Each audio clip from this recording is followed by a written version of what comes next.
Today's guest is Dr. Ryeal Simms, the relationship and AI scientist. With decades blending cognitive neuroscience, behaviorism, sex education, and body language insights, he explores how the brain shapes and reshapes our capacity for love and intimacy. We're here to decode how neuroplasticity empowers us to unlearn old patterns and build a new relational operating system. Dr. Ryeal, welcome to the show. Thank you. Thank you so much. Hey, Doc.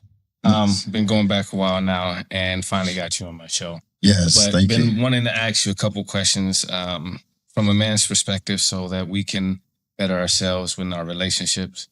One of the questions I had was, in your work, what have you seen as the biggest barrier for men when it comes to setting pride aside and allowing vulnerability in their relationships? One of the biggest things that I've seen that men tend to have problems with is not feeling like their woman is punking them or getting the better of them. And more than anything, their pride prevents them from saying, I'm sorry, or being righteous instead of right, which I kind of hate that saying. Because if you're always righteous, you're never right. Right.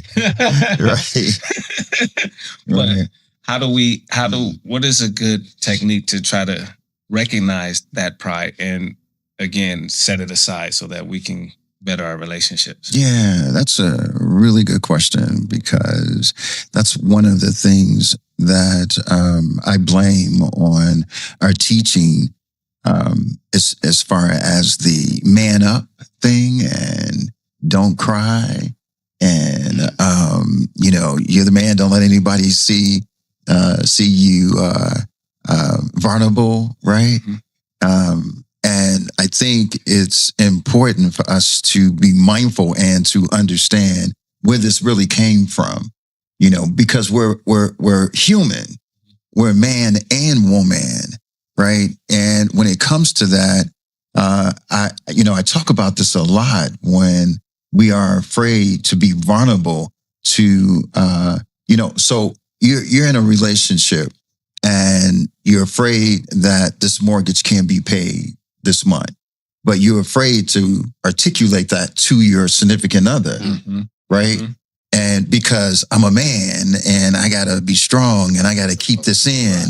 So what we're really doing is we're actually, that fear that we're having, we're keeping that fear in. We're suppressing that fear because that's what we were taught when we were young, right? You fall down, man up, don't cry, right? And don't express your feelings, don't express your vulnerability. Don't be vulnerable, right? Mm-hmm. Right. Don't be vulnerable. And I think that don't show it, or don't show it, right? Mm-hmm. And that's one of the major things that we've been taught. The misconception that we got these tear ducts, right? But it's not just if somebody passed in your relationship, somebody passed in your family. It's to be used to release stress, to release depression, or not to cause it to happen, right? So since we're taught that, it's very difficult. And most of us, this conversation that you just brought up, we don't even talk about that conversation. People don't even talk about the vulnerability because dare you say something like a man to be vulnerable, right? Because we're supposed to be the tough guy, right? And how do you balance that? And how do you, again, as like you said, I still struggle with that in my relationship. Yeah. Knowing when to put stress, quote unquote, on my wife and when not to, when to steer the ship and when to say, hey, I need some help. Mm-hmm. Or I need you to look out for these rocks that are finna come up. We're gonna go through some bumpy waters versus, hey, I'm the captain, I'll see it. Then I'll take care of it. Right. Yeah. Absolutely. See, and that's being mindful. So what we're talking about right now is to be mindful that you are human, that you are human. Like man doesn't mean human is not to be vulnerable, right? And when you're in a partnership, it's really important to understand when you're in a partnership, you could lose your business if you aren't vulnerable, if you're not vulnerable with your co-partner. Mm-hmm. If you're not vulnerable with your co-partner, then things could mess up. Like I said, hey, I'm worried about the mortgage being paid. So I'm not going to mention it to my significant other. I'm not going to mention it to my wife, right? But had you mentioned it to your wife and she says, oh, well, that's cool. You know, did you forget about the savings that we had in the other bank account? Or do you, right? Don't worry, baby, I got the bra stash that you... Yes. Oh, I had some money under Exactly. I had some money under the mattress. Don't worry, baby. But I'm glad that you brought it up, husband, right? So that stress and that fear isn't just on you, because we are partners. Yeah. And this is something that woman also has to give permission to her man, that it's okay for you to be vulnerable. It's okay to you to express your feelings to me. Now, maybe you might want, you probably don't want to do it outside or, outside of the house, right? So nobody call you a simp or whatever because of what, you and your wife as a team, but you let her know it's okay, babe.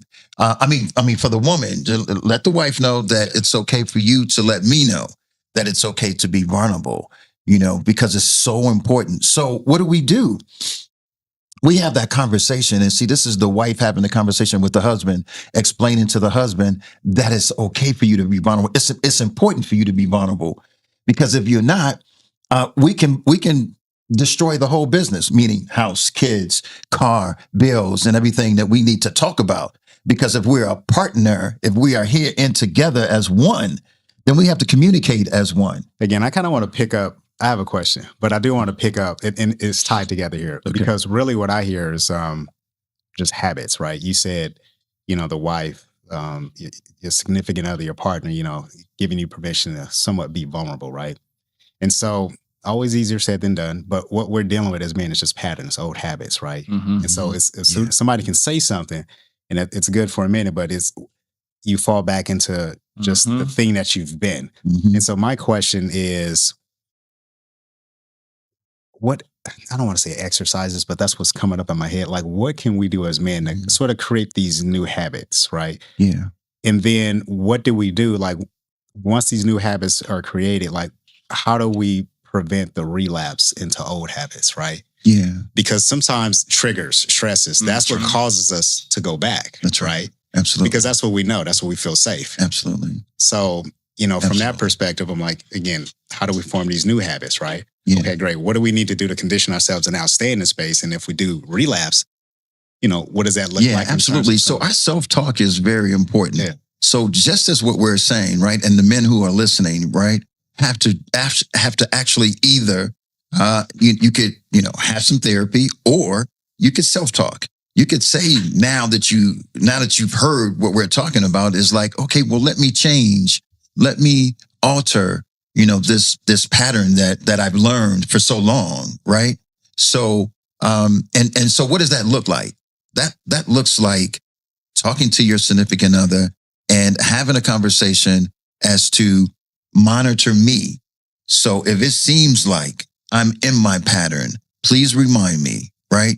But to be mindful, because you got to have somebody to remind you. Gotcha. If we just always, we think of, again, it's going back to doing it just yourself, doing it on your own, right? But you have a partner for a reason, right? And so that trigger, like you said, when that trigger comes up, that it's okay for her to remind you that this trigger is here, that pattern is coming up. It's okay for that. But the self-talk and making sure that you think about, hey, I really, really, really want to stop this pattern. So how do I do that? Right? For me, I've learned that most women, anytime their man says something, they take it as offensive, or it's not necessarily their fault. It's just they can't believe their man is criticizing it. It's how they're wired. Yeah, it's just how they're wired. Right. You can say it in the most lovingest way, but it's a criticism of it. Right. And you don't like the steps. How do you approach it to, it's like, hey, baby, I need you to not do this, or hey, this has become a problem.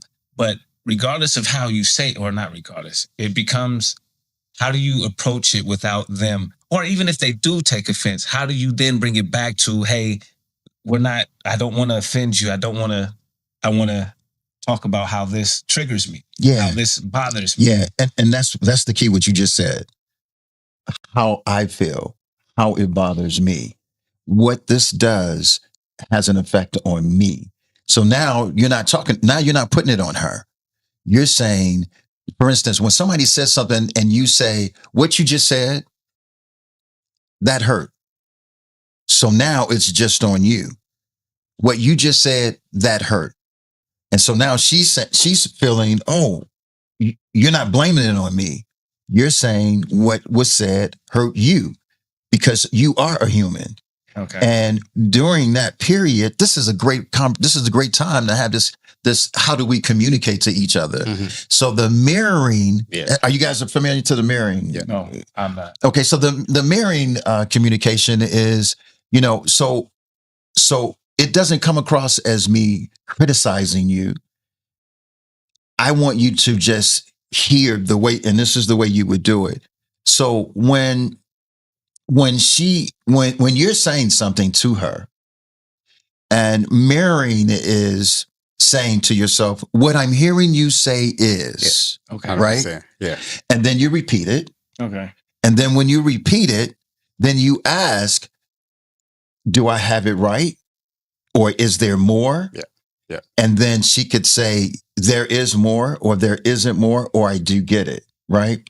And then have them so when she repeats what you said, then that means she actually understands how you feel, because now she says to herself, to you, I understand that you feel hurt whenever I do X, Y, and Z.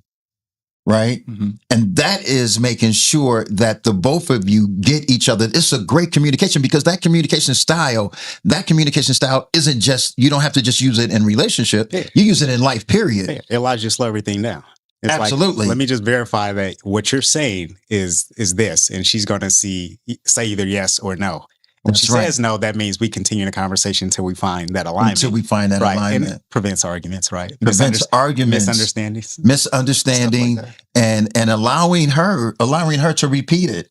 So that's what we're talking about, mirroring, right? Allow her to repeat it. And when she repeats it, you're listening. When she repeats it, then if she's on the point, he's like, yeah, that's it. Exactly. And like you said, say it again, Coach. I've said a couple things. When you said it prevents arguments, right? It prevents arguments, miscommunication, and blame, right? Yeah, and blame. When you're saying, "How do I say this without her thinking I'm trying to attack her?" That I'm trying to attack her, because oftentimes, we're misunderstood anyway. Which goes back to what you're saying. It's like, damn, no matter how I say this, it's just like it's a slap in the face. I'm like, and so I remember I used to say, "Okay, gently speaking, right? Just to let them know this is very gentle, right? I don't want to trigger you, right?" But again, going back to what you said, it's like, let me just repeat what I think I'm hearing. So if I'm off, again, keeping the blame here, right? Figuratively saying, it's like, let me make sure I get it. And so I just simply repeat back, and I will keep going through that exercise until I'm like, I get it now, right? And so part of that is really just suspending your own male ego. And so, and when she's and like thank you. It's getting rid of that ego and pride. That's right. But being able to say, how do I get to you without us being here and everything becoming a fight? Right. That's right. But that goes back to the other question, like, how do we develop these new habits, right? Yeah. Like, because again, if you're a fighter, you're a fighter. That's all you know, right? Right. So absolutely. Now, what do I do? What reconditioning the brain. Practice. I can do the let me repeat. But sometimes when the energy is bubbling, it won't stop until it stops. Yes. And so what do I do? So it is a conditioning your brain, and it is something that you write it down. You could just write it down what I'm trying to change, in the brain. Because I think I heard you mentioned something earlier of the plasticity, because what we've been taught for so long. Remember, it was a saying, you can't teach old dogs new tricks, right? I resent that. Right? I might. I don't agree with it, but it's mighty hard. You can bring a horse to water. Oh, no, I don't agree with it. I don't agree with it, absolutely, because when we're talking about the brain, the plasticity It's telling us that we could still learn no matter how old we are, no matter what, that brain is allowing you to keep putting things in it, right? So you can keep putting, and it's sort of like that image of saying, is it stretching the brain or is it jittering? But there's things that we are actually getting rid of too, that we still have space for new things to come in, right? And so that is like once again, when I said too, if it's not therapy for somebody to help you along to get rid of those patterns, right? Yeah. Then if it's self-taught, then we're talking about self-talk to ourselves. And what do? Writing down something that I need to change in my life, right? And what is that you need to change in your life? You write that down. You write it down several times, not just once. You write it down several times, because what you're doing is conditioning the brain now. So what you're doing is creating a neural network, a whole new network in the brain, a whole new neural pathway in the brain, because that's just so important to constantly do it so it could build that neural network, right? Because if you don't do it, I'm hearing you say practice. Absolutely. It's like I just heard, like, look, James, you got to learn something. You're going to suck in the beginning. That's right. If you keep going, you're going to get better. That's right. I think the problems, what happens is as we age, the barrier becomes conditioning. Like it's really thick, right? Like a callus on your foot. You ever get your feet done, they got to bring out the tools. And so it's like breaking down that conditioning, I think, is a barrier to learning the new thing. That's right. And for it to stick. And so I think one of the things I heard just through the conversation is like, if I'm that guy, then give yourself some grace, James, to flow through this moment. Because we all suck in the beginning at something. Like nobody's good. And even if you are good, you still have to like practice at it, right? Yes. Great point. Practice and that. Absolutely. Absolutely. Wonderful point. It is, you got to practice. You got to practice at it. Is, once you realize what is it that I can do, you don't just say one time, I'm going to do it. I've learned. I got it. You got to keep practicing. You got to practice. You got to keep it going, because it is possible to create that neural network. That little ball, think about that new network, right? And think about cutting the grass, right? Thick grass. And you just let the lawnmower go one time. But that trail that you have, that neural pathway. So now you're starting to build and you build and you build. So check this out. So our neurons, right? So what happens is that we have our neurons. So the neurons is what keep how it flies, right? Yeah. And it communicates to each other, right? So once you keep doing it and keep practicing your turn, right? And keep practicing in your turn, right? And then the more you do it, it's telling the other neuron, hey, guess what? To get ready for this this reaction that you should have. And once you, there you go. Absolutely. I'm going to school for nurse practitioner, or trying to. Oh, yes. Because I'm hearing it. I'm learning all of the new technology and learning how the brain works now. I would love to continue this conversation, but we have to wrap this up. Yes. Thank you, gentlemen. Again, we have Dr. Ryeal Simms for coming in, Coach James on over here. And we thank all of you guys once again. This is the I Am Him podcast, and we thank you guys for joining us again. Next time, see you all again.